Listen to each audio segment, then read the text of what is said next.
আজকের ভিডিওটা আমি রান্না দিয়ে শুরু করলাম। আসসালামু আলাইকুম everyone, welcome to back to my channel. দূরে কাছে যে যেখান থেকে আমার ভিডিওটা দেখছেন, আশা করি আল্লাহর রহমতে সবাই ভালো আছেন। আলহামদুলিল্লাহ, আপনাদের দোয়া এবং ভালোবাসায় আমরাও ভালো আছি। নতুন একটা ভিডিও নিয়ে শুরু করলাম। আজকের ভিডিওটা রান্নাঘর থেকে শুরু করেছি। প্রতিদিনের মতো আজকেও ছোট্ট একটি ভিডিও আপনাদের সাথে শেয়ার করে নিচ্ছি। প্রথমে কিন্তু আমি তেলাপিয়া মাছ ভাজি করে নিয়েছিলাম, তারপরে কিন্তু এখন আমি চেওয়া মাছের যে মাথাগুলা ছিল, আমি চেওয়া মাছের মাথাগুলা ভাজি করে নিচ্ছি।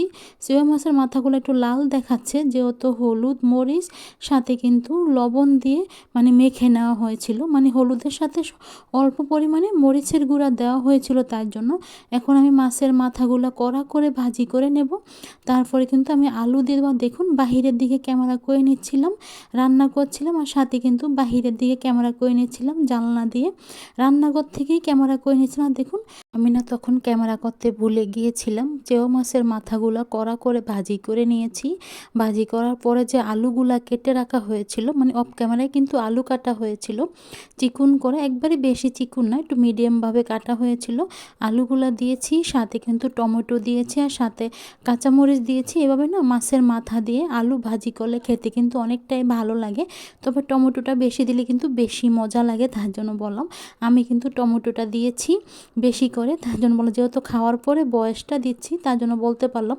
ভাজিটা কিন্তু অনেক মজা হয়েছিল, আর বিশেষ করে মাছের মাথা দিয়ে, ছোট মাছের মাথা। আবার দেখা গেছে ছোট মাছের মাথা পেঁয়াজ বেশি করে দিয়ে কিন্তু ভাজি করলেও কিন্তু খেতে ভালো লাগে। চেওয়া মাছের মাথা, আবার দেখা যাচ্ছে যে কোনো ছোট মাছের মাথার কথা বললাম। আর দেখুন, আমি এখন তরকারিটা বসিয়ে দিয়েছি, মশলাটা ভালো করে করে নিয়েছি। এখন আমি তেলাপিয়া মাছটা রান্না করে নেব। আজকে মাছটা না রান্না করব আমি আলু দিয়ে, তার জন্য আগে প্রথমে মশলাটা কষিয়ে নিচ্ছিলাম। আশা করি প্রতিদিনের মতো আমার ছোট্ট ভিডিওটি আমার আপুদের এবং ভাইয়াদের কাছে ভালো লাগবে। যদি আমার ভিডিওটা আপনাদের কাছে ভালো লাগে, লাইক দিয়ে ভিডিওটা দেখে নেবেন, সাথে ভিডিওটা শেয়ার করে দেবেন। আর যদি একবারে বেশি ভালো লেগে যায়, তাহলে আমার চ্যানেলটা সাবস্ক্রাইব করে দিয়ে আমার পাশে থাকতে পারেন। আর ছোট্ট করে কমেন্ট রেখে যেতে পারেন, তাহলে কিন্তু কমেন্ট ধরে আমি আপনাদের চ্যানেল থেকে ঘুরে আসতে পারবো। আর দেখুন বন্ধুরা, আমি এখন ডাইনিং টেবিলের কাছে চলে আসছি। রান্না করার সময় বেশিক্ষণ আর ক্যামেরা করতে পারিনি, বাকি রান্নাটা অফ ক্যামেরায় করা হয়েছিল, তার জন্য এখন দেখিয়ে দিচ্ছি আজকে কি রান্না করা হয়েছে।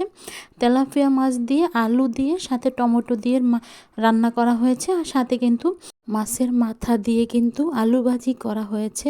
আর যখন শরীরটা ভালো লাগে তখন কিন্তু ক্যামেরা করতেও ভালো লাগে, আবার দেখা যাচ্ছে রান্না করতেও ভালো লাগে। আর যেহেতু বেশিক্ষণ কোনো আমি দাঁড়িয়ে থাকতে পারি না, শরীরে তাপ লাগলে অনেকটা খারাপ লাগে, তার জন্য বললাম আগুনের তাপ বা চুলার তাপ, যদি গরম তাপ লাগে দেখা যাচ্ছে আমি বেশিক্ষণ দাঁড়িয়ে থাকতে পারি না রান্নাঘরে, তার জন্য যতটুকু পেরেছি অতটুকুই ভিডিও করে নিয়েছিলাম।